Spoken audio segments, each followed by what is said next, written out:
Hey, something really cool just happened that perfectly demonstrates the difference between pro copywriters and your beginner and intermediate copywriters. But until someone tells you about it, it's not at all obvious, and it really makes all the difference when it comes to being able to use copy that you see in a way that is really transformative and not just rehashing the same old tired tropes.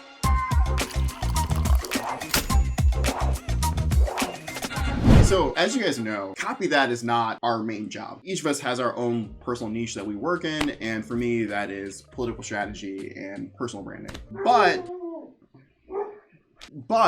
all of us are still constantly looking for ways to improve copy that. A large part of that is doing research and looking at other copywriting content that other people are making and studying what they're doing, what's working, what's not working, and how we can adapt it for our show. Earlier today, I was going through YouTube and I clicked on this video.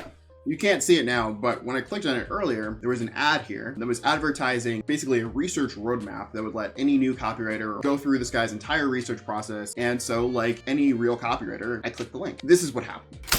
The page itself is honestly nothing special, but I still clicked it for a reason. Even though I've seen similar copies so many times before, there's a lot to learn from seeing copy that it's being published right now. I took the link, pasted it, and we started talking about it. We had a really in-depth conversation about the way in which the offer is being presented, things that we could adapt for our own product, but also about some choices that this copywriter made that we disagree with a little bit. And that's what I think is really the big difference between pro copywriters and beginner copywriters. Even though we've seen this stuff over and over again, it's still so important to us to keep seeing it, to keep remembering the things that makes it work, that makes it not work. And that's the reason why turning off Adblock and opening yourself up to ads and clicking ads whenever you see them is one of the fastest ways to get really, really good at copywriting. The fundamentals of copywriting never really change. However, it's also so important to keep studying copywriting as it's being used out in the wild right now, because even though the fundamentals of copywriting never change, the different ways in which it's applied, the different sorts of tricks and gimmicks you can use to capture audiences is constantly changing. If you're the first person to have an offer that's written in a certain way, how well that offer works is gonna be way different than once everyone else starts copying